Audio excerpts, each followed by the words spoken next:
Spoiler alert. In this show, we talk about Ted Lasso and the show's characters. Welcome again to another episode of Big Boss Biscuits.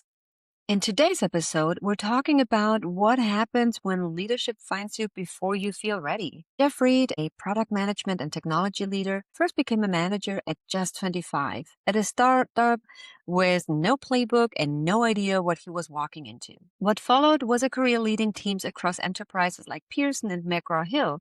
Most recently, he co-founded Skill Cycle, where he served as chief product and chief operating officer, building a platform that combines human coaching with AI guidance. Today, he's the founder and chief weather nerd at Forecast Maven, where he's focused on delivering the most relevant and insightful weather guidance possible.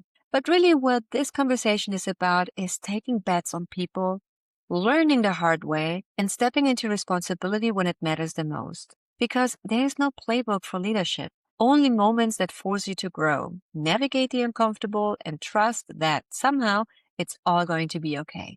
Jeff joins me from New York City, where he lives with his wife and son, and I'm so glad you're here for this one. I'm your host, Kirsten Penalosa. Please welcome Jeff Reid with me.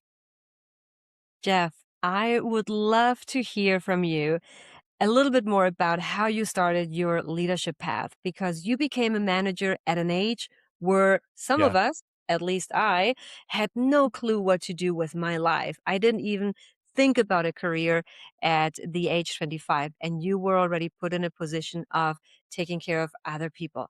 Tell me more about it.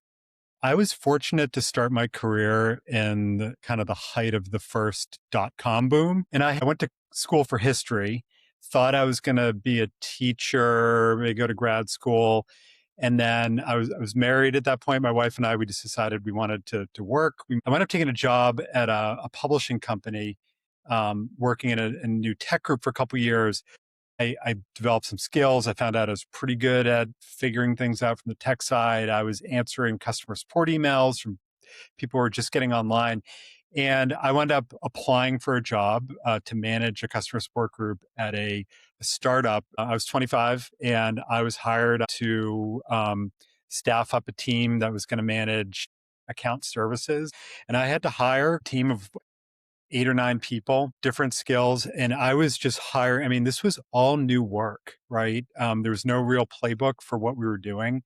So I was just kind of looking out for other people who are young and hungry and, clearly kind of got this internet thing. And we were figuring things out as we went along. It was a blast. I really enjoyed figuring out systems and really seeing the scale up of this massive website and all the investments that are going into it. I taught myself to code and I started building, applications and things. And there was this whole people management side of it. And I was getting a lot of guidance on, the process and the tech side and collaborating with engineers. We had no HR department. My boss was the COO. He was catching everything. It really hit me one day. The day I became a manager, for real, was the day I came in and two of my employees were just screaming at each other. Greg and Patricia, if you're out there, I hope you're well. I just walked into the office probably 8:30 in the morning and they're just going at it full throated. We had this big open office. So this was all out in the open. And I just wanted to go crawl in a hole somewhere. Basically wanted to hid from it. And honestly, I wasn't proud. I had others handle this. I don't even remember really what I did. I was completely unprepared for that side of it. You said a keyword, playbook. I don't think there is per se a playbook for leadership. Leadership is this one thing that just never ends. Because it depends on the human beings that we're leading, and we're all unique, and there will be unique situations, characters, industries. So how did you figure it out? What happened after you had the realization of, oh, I'm the manager here. I have to take care of those human beings who are going at Yeah. each other. Taking care of them wound up hitting pretty hard because I had really good relationships with the team, and many of those lasted for years. I was really proud of the hires that I made. Everyone knows how that .com boom ended. We started running out of money, started laying people off. Clearly, could see the writing on the walls. We had people calling and yelling at us, looking for bills that we owed. And I looked around and it was pretty obvious, how this was going to end. And I did feel this responsibility, like, that I had brought on all these people and given them their jobs. And what I, remember then and still carried with me is this sense of own accountability for people's careers. And I remember one thing I did, I had, developed technical skills and I had started intuitively understanding what it took to build these web applications. We were sitting around, you know, basically coming in and keeping the lights on. And I created a class. I started to teach my team web development, database backed websites, a bug tracking system. And so I tried to like teach them that at that point. I don't know that any of them really did much with that, but it was the gift I felt I could offer, which was, look, this is the end of the road here. Let's figure out what we can take from this. It reminds me of the human centered leadership aspect of developing people. There are some people that straight out say, "This is not going to be my last job." And I think quite often that's the healthiest approach you can take. I always encourage my team members to think of a job as a temporary thing, thinking about what can I learn in this job that I can carry on further. And I think you naturally did something that every good leader should do. It's like, okay, now how do we use this time for you to build skills that at least can get you to the next level or next step. And even if they didn't become app developers, maybe it opened some doors for them, right? So what from that experience, once the doors closed at that company and you moved on because you continued on a leadership path, what were the toughest lessons you took from that experience of a new manager responsible for people's careers? What did you learn?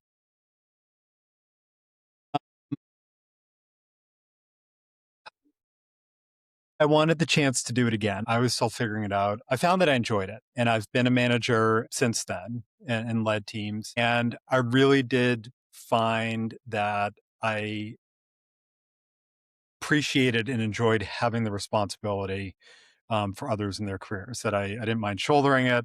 I didn't mind, insulating them so that they could get their work done. I started to kind of worry less about my career at that point. I considered kind of going back to school and pursue a technical track. But I instinctively felt that I enjoyed the people side of it enough that I didn't suddenly want to have my, kind of head buried in, coding all day. What were the toughest things to learn from that initial experience? That it's not all up and to the right. It's that you're going to have to let people go. I think my first job, I had to let someone else go, and that was painful. And that was a case of having to own a hiring mistake. And so those little scars, those bruises that you take, they heal. But it was that realization that this is not always going to be fun and you have to live with that. I think firing someone, it pains me every single time. I remember my first fire, I was so sick. I was trembling leading up. I couldn't sleep. I had all kind of physical reaction to that. And then just sitting through that meeting with HR in the room, my hands were sweaty. But I like what you said and I appreciate it because it's really owning the mistakes we can make as leaders. And I've made not just one hiring mistake, but at least a couple, maybe two or three. How did you realize that it was a hiring mistake? And after firing that person, how did you recover from it and learn to avoid that mistake again? Uh, this situation was pretty obvious. She was I don't say this lightly, and honestly, I haven't seen anything quite like it since then. She was quite clearly a toxic and disruptive person who should not have taken the job. The lesson I took from it was I had a nagging voice and something that had come up during reference checks. I wanted to see the best. I saw someone who wanted to move across country for at the time $1,000 a year job with no relocation assistance. And I thought, wow, she's hungry. Well, she got there and wound up expecting a lot more, and we just wound up buying her a plane ticket back home. But it was recognizing the flags that I ignored in the hiring process because I wanted to believe that this would work. there is a balance between listening to your gut feeling, but also following proper process. And I know that more and more HR professionals are wanting to just adhere strictly to the process and hearing less to your gut feeling. I had an amazing boss at Career Plug. She said, there's, there's always that little voice and you should listen to it. But don't just go with it. Just try to find concrete evidence as to why you're wanting to make a certain decision. And one thing that that particular company did as part of the hiring process is a candidate defense. Literally, you had to step in front of uh, the executives of CareerPlug and defend why you wanted to hire that candidate. I had a similar situation where I thought she was great and I was ready to hire her, even if there was this voice of, hopefully it's going to work out. I want to believe it's going to work out. And then reference check was kind of a flop. There were some pretty big red flags. And then the candidate defense was rough. And one of the executives was like, look, I cannot give my approval to this. This doesn't seem like a good hire. And I was just trying to defend as best as I can. And eventually I had to just give up and say, okay, I'm not going to pursue this. Anyways, how did you learn from that? How did it change in terms of how you look for potential while also looking at skills in the right balance so that it doesn't become a bias hiring? You know, as time went on, so it was a period where processes and the organization structure of the group I was in was maturing. And so naturally started to gravitate towards the skills plus potential. So if you're hiring an engineer, needed someone with a software engineering degree and likely some track record, and they would get screened and scrutinized by other engineering leaders. Hiring for a junior project manager, maybe a little bit more intuition, but it certainly became a balance. At that point, I was working at Pearson Education, and we had a large HR team and more process, and there's more scaffolding in place. So I started to sense more of what healthier process looks like. It was also not quite as frenetic. But to be honest, I was looking for people that were hungry and showed a lot of curiosity. I'm thinking about the show, Nate Shelley, who was in a way hungry. He was so passionate about football and dedicated. He is such a strategic thinker. Ted recognizes the potential in him, promotes him to assistant coach, but then completely fails him because he doesn't coach Nate. When you hire for potential, we cannot just leave it there. We have the responsibility to develop that person. And part of that is giving tough feedback. And Nate Shelley definitely needed some tough feedback, but didn't get it, except one or two times from Coach Beard. But that was not enough to course correct the toxic path that he was on. So, how do you draw from the show to real life experience? I think that's where I've probably fallen into some of the same traps that Ted has in the past. It can be challenging when you make a bet on someone, you see what their potential is, you give them the space to grow in that. And when they're flailing or failing or falling short or, missing the mark, it can be hard because A, you're rooting for them, and B, you have a little voice in your head that says this is on you, but give them time, give them space. There are a couple of cases. I'd say when I was at Pearson, I also had managers, under me who were managing other people. I I can definitely see cases where I was too slow to course correct and give feedback because I kind of saw all of the challenges that they were dealing with, and it was easier to sort of, explain away where they might be stumbling rather than really intervene, coach them, or give them the critical feedback, right? You know, I've worked with a lot of engineers and engineering leaders who can be kind of like gruff. And I hired up someone several years ago who this was going to be his first VP of engineering, leadership job. I clearly thought he was the right fit for the job, but I started to ignore signs, of toxicity. I started hearing whispers that what I took to be sort of normal tension, engineering leaders who want to own things. They might not want to hear from product, what they should be building. And, ultimately I belatedly came to realize that he was actively undermining me. And that was something that I'd heard whispers and I didn't really want to believe it. What was interesting was once I woke up and delivered him the harsh feedback, he kind of joked that he needed the kick in the pants. He actually responded better to that than my sort of collegial, I'm going to trust you, I'm going to give you space approach that had worked for me for a really long time. You said giving people space to grow when you see the potential, and I would say that giving them space and time alone is not enough. You have to give them the fuel to then actually grow and take things into their hands. What I call actionable feedback, because we can give constructive or negative feedback, but if it's not actionable and if it doesn't come with coaching, then it's difficult to live up to that new expectation of the opportunity to grow and evolve. So when we think about Ted is it's really interesting because he does take Jamie Tart on really almost as his own challenge. It's like, I'm going to turn this around. But then misses entirely to do this with Nate. And I wonder what happened there in terms of a leadership perspective. Like, is it avoidance? Is it fear of confrontation? What happens in us leaders, and I'm also thinking of newer leaders who have not yet developed that thicker skin to be straightforward and yet kind in giving feedback to their direct reports.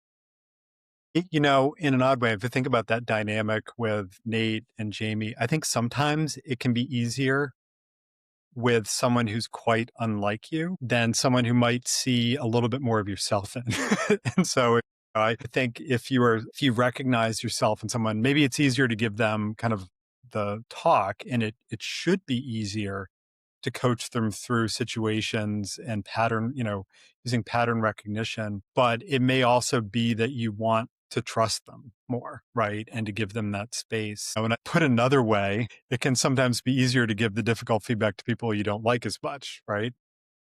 Do you think so? Or I'm actually thinking a team member I had who was like me, straightforward, down to business. I'm here to get my job done. I'm efficient. I'm fast. And she would challenge me also as a leader. And there were like sometimes uncomfortable situations because she made me see where I was falling short or not meeting her expectations. And I was more hesitant of giving her actionable feedback because I saw so much of myself in her. And I'm like, oh my God, if this is how I was with my boss, no wonder I had some of the challenges in previous jobs. So I was actually more hesitant of giving her clear, direct, actionable feedback than someone who was way different than I was. So there can be both sides, but I think the centerpiece is, what do we do as leaders when we are avoiding feedback that the other person actually needs to hear? I think it takes paying the consequences for it, right? Eventually, when you manage and lead long enough, you will pay the price for it. And your team will pay the price for it. You will see the project that is taking too long, or the behavior that is causing friction within a team. Eventually, the project that's delayed causes reputation loss, revenue loss. The friction in the team causes someone that you prize valuable to leave. And those are the wake up calls that often you realize that you need to step in faster and course correct. What were some real time moments of course correcting? In my time at Pearson, I was responsible for a large, high visibility project, millions of dollars, and it was going to take years. And I had a whip smart guy leading it. It was kind of his brainchild. He really was seen as a rising star. I and others were not alone in believing that he had everything that it would take to do it. As things dragged on, became clear that just there were some issues of decision making and judgment that needed more mentorship than I could provide, right? Because I had taken on this very big role, the largest team I'd ever had. And I thought that I had to either be in there and fix it, and I was picking myself up because I had four other teams. And ultimately, someone else had to bring the solution to me. We just need another, manager above him. And so it was very difficult, so he was not getting a demotion, but getting someone above him. And it was a difficult conversation to have, and I didn't relish, but one that I ultimately had to frame as better for him and his career and for my career. When confronted with something like that, like providing feedback that you may have, I think you wind up holding feedback is when you realize that it might represent, failing of your own, right? It's easy to see someone say like, don't produce the document like that. Like, don't, no, no, no, you did this wrong. But when it's, it's judgment, it's the soft skills, it's someone else's leadership development, and it's a bet you made on them, that can feel like a failure of your own. When I think about it, those are the ones where you might be the most reluctant to voice it because it feels like your fault, right? Or your accountability. If you come to the conversation, come to the decision from a point of ownership and presenting how this is going to help, the individual, some evidence of why you needed this course correction, that's ultimately a win-win, right? If you have someone that you made a bet on and you have the confidence in their abilities in the long run, the turnaround is usually pretty fast, right? They're usually grateful for the feedback. Talking about someone taking a bet on you. Rebecca, right? We're talking more Rebecca towards end of season 1. The team got relegated, and Ted is essentially offering to step down or saying, I understand if you have to part ways with me. As a matter of fact, I'm going to make it easy and I'm resigning. And she's like, what are you talking about? Like, we need you next season. She takes in that moment intentionally a bet on him. Who were the Rebeccas in your career who took a bet on you? This is a gentleman named Todd Rogers hired me initially at Pearson. I had worked with him briefly at that prior startup. I think he saw what I was capable of. He hired me in for a position for which I was really not qualified for. Responsibility for a large, engineering program. Kind of knew how to code. I had some project management skills, but he trusted that I would get there, and largely I would say I did. So he made that bet on me. It was transformational for my career, and that was not the first time. So when I think about the end of season 1, the bet didn't really pay off, or there was failure. Probably a year or two later, we had a massive meltdown, outage, the kind of stuff, people are coming in telling you how many millions of dollars you've cost them in business. I mean, just ugly stuff, working entire weekends. And what I remember was just them standing by us. You feel like a failure. What I took from him was hey, we're going to get through this. We're going to fix this together. But just a genuine interest in like real root cause, problem solving without finger pointing, right? And kind of ingraining that culture of accountability, and then taking that hit, but then giving you the opportunity to come back again and be ready for it, give you the chance to come back with a plan for how you're going to make sure that that failure didn't happen again. What does it tell you in terms of his leadership style?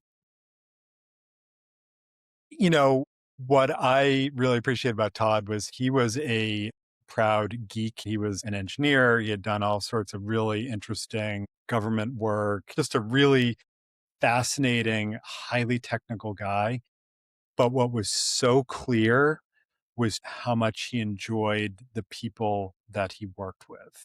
And that was just so important for me, early in my career, just to see that what motivated him, what brought him to the office was not the technical challenges and the things we were solving and how much we could scale, but that we were building careers and investing in people and, having the drink in the office at 7 o'clock at night after the long day and those things. Ted is a lot about forgiving. Even when Rebecca comes clean and tells him why she hired him and the reasons she wanted the team to fail, he just says like, okay, big whoop, right? Kind of like shit happens. And there is a balance between forgiving, especially as a leader, because I mean, we have often team members who make mistakes. I Mhm. like to create an environment of psychological safety where people are allowed to fail and to make mistakes and not being immediately punished for it. And yet there also needs to be accountability. So what skills from there did you then carry on your leadership path?